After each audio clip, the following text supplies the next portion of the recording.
स्वप्नातले गाव माझ्या पुढे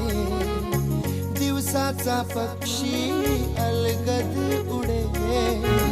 फांदीच्या अंगावरती चिमणीची चिवचिवणारी झाडात लपले सगळे सोयरे आकाश